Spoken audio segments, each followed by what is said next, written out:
échange très riche. Beaucoup de conseils de la part du président de la Cour suprême.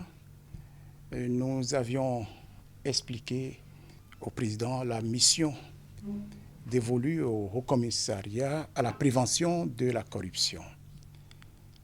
Et nous avions demandé au président qu'il serait bon, indépendamment du code éthique qui est réservé à tous les fonctionnaires, que le corps des magistrats ait un code d'éthique spécifique.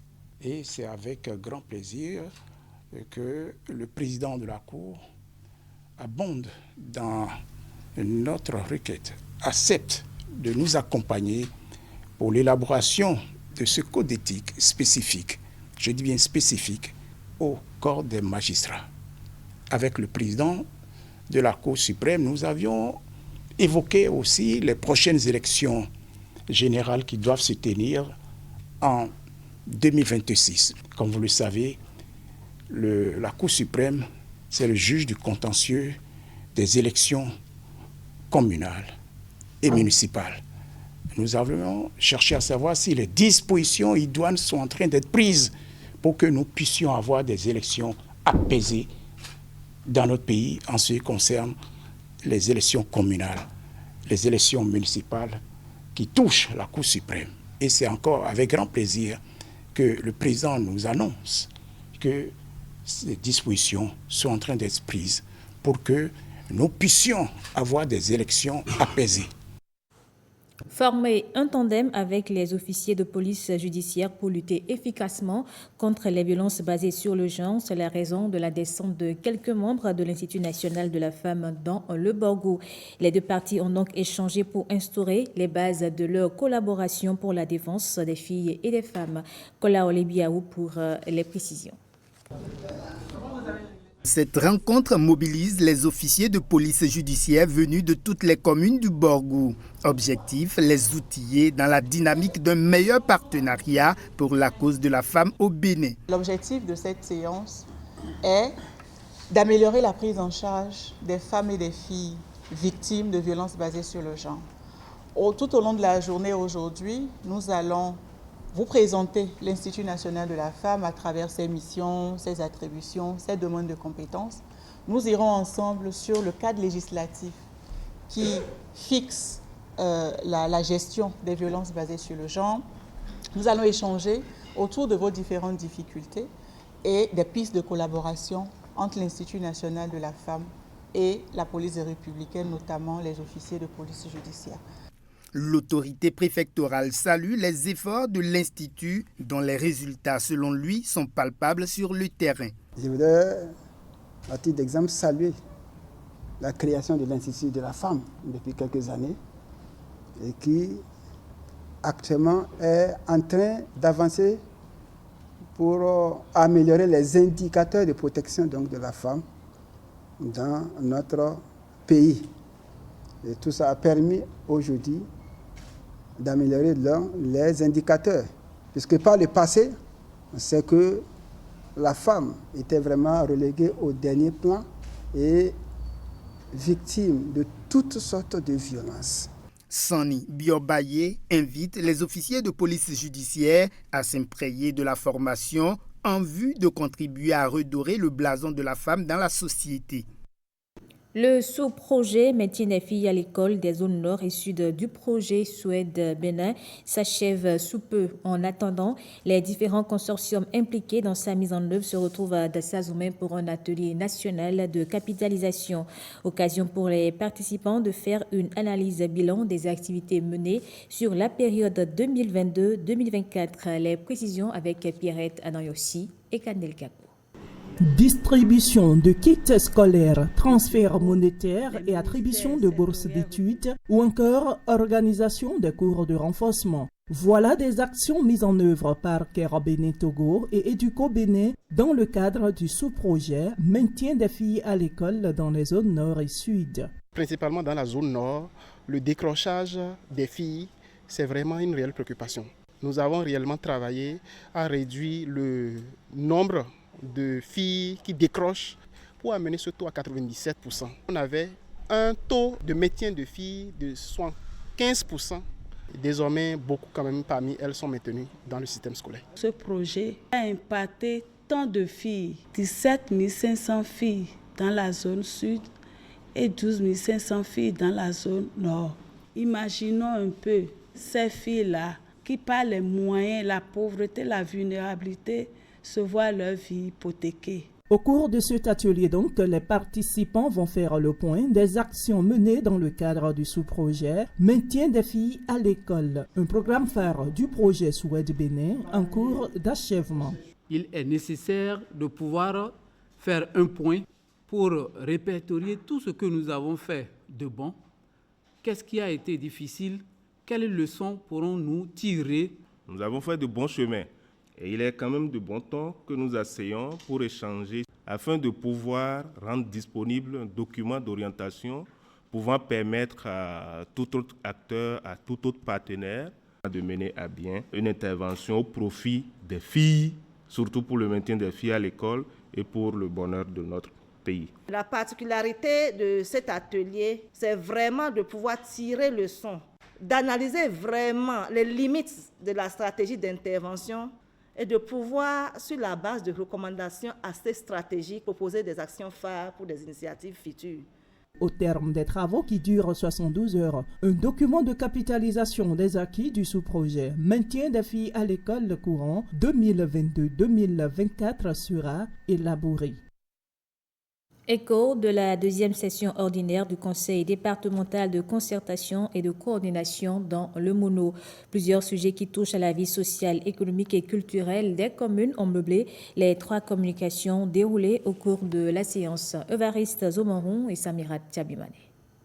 Il s'agira au cours de cet atelier qui réunit les agents des sous-projets compétences de filles et ceux de l'autonomisation des filles et des femmes, des structures prestataires du projet d'autonomisation des femmes et du dividende démographique au Sahel, Soued Bénin, de faire le bilan de l'opérationnalisation des activités menées au titre de l'année 2023-2024. Nous avions prévu déjà encadrer 3600 adolescentes et jeunes filles au niveau de nos espaces sûrs en ce qui concerne les compétences de vie et santé sexuelle et reproductive. Mais nous sommes allés au-delà de l'indicateur. Nous avons atteint 5761 AGF. Par rapport aux membres des clubs, les hommes s'engagent et les garçons s'engagent. Nous avons prévu atteindre un effectif de 160, mais nous sommes allés à 380. Ces actions, par leur nature et leur portée, vont bien au-delà des individus. Elles renforcent le tissu social de nos communautés et contribuent à bâtir un avenir plus prometteur pour notre cher pays de Bénin. Cet atelier représente une occasion unique d'évaluer les impacts de nos efforts. L'atelier permettra de documenter les bonnes pratiques enregistrées afin d'éviter une cessation subite des activités après le retrait des ONG prestataires. À la commune de Piogbe, comme dans toutes les communes, Soued a apporté un changement de comportement au niveau de nos jeunes et nos femmes. C'est par exemple à travers les espaces sûrs qui permettent de développer des compétences de vie au niveau des filles. Et les comités hommes s'engagent.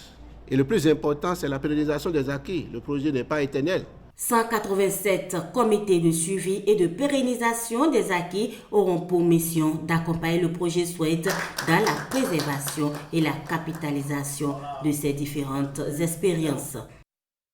Les étudiants des centres d'alphabétisation sont en évaluation finale.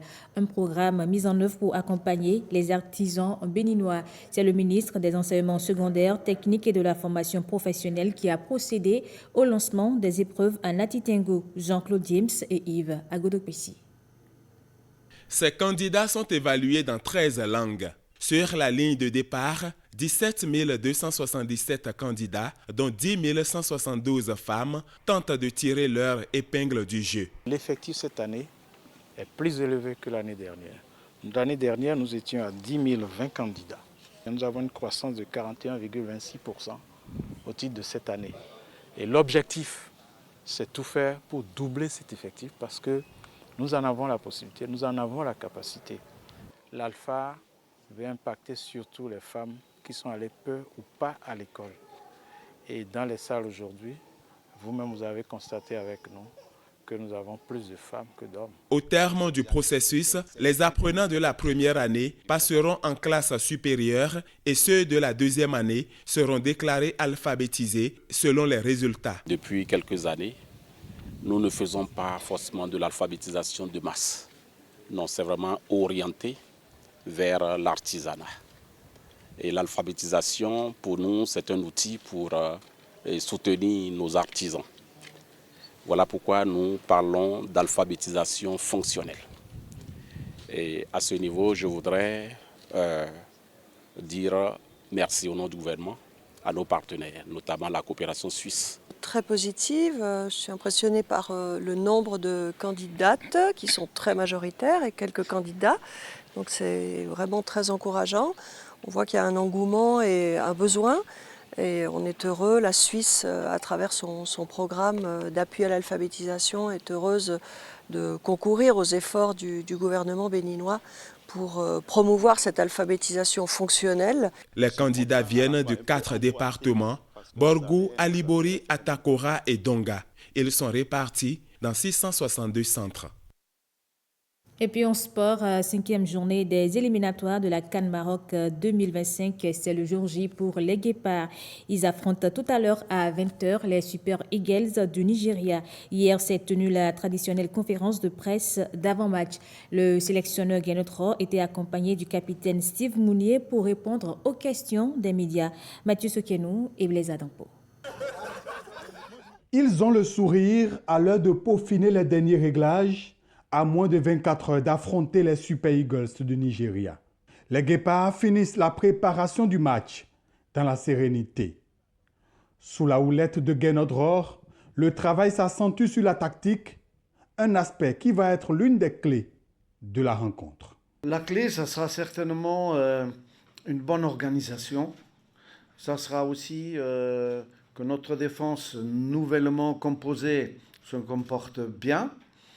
Parce que c'est déjà plusieurs fois qu'on a dû remodeler notre ligne arrière, encore une fois demain. Et si on se trouve bien, si on arrive à développer notre football, qu'on a développé depuis, on va dire, 1 an et demi à peu près. Il faudra qu'on soit vraiment compact, qu'on défende bien ensemble, qu'on ait la même idée sur le terrain. Et voilà, tout simplement, la clé, c'est de marquer des buts. Ce jeudi 14 novembre 2024, les Guépards ont une seule envie, gagner. Et cela ne semble pas impossible face aux Super Eagles, un adversaire qu'ils ont déjà battu 2-1 en juin dernier dans le même stade. C'était là la première victoire du Bénin face au triple champion d'Afrique. Ils veulent rééditer l'exploit, les poulains de Guénodror. Nous en sommes capables. Pourquoi ? Parce que on a une équipe solide, on a des bonnes tensions ici, des bons sentiments, des bonnes sensations, et que tout ce qu'on a fait ici, chaque fois, ça a marché, donc il n'y a pas de raison que là, ça ne marche pas. Une chose est sûre et certaine, le 11 national rêve du Maroc en 2025. Le groupe Guépard en est conscient, au dit du capitaine Steve Mounier. Je me rappelle quand j'avais eu ce discours avec mes camarades, je leur avais donné l'exemple de mon ancien club. Quand j'étais avec le Stade Brestois, on a su tenir tête à de grosses équipes du championnat français et je leur avais dit que il faudra faire la même chose face à ce Nigeria, qu'on est capable de les regarder droit dans les yeux et c'est ce qu'il faudra faire, être acteur de ce match et pas juste être des figurants. Donc il faudra être acteur et essayer de donner notre maximum pour obtenir un résultat. Bénin-Nigeria, c'est ce jeudi à 20h de Cotonou, au stade Félix Houphouët-Boigny. Une pelouse qui a vu les Guépards s'imposer déjà 4 fois face à ses adversaires. Bonne chance donc aux Guépards. Et c'est la fin de ce journal. Merci à vous de l'avoir suivi.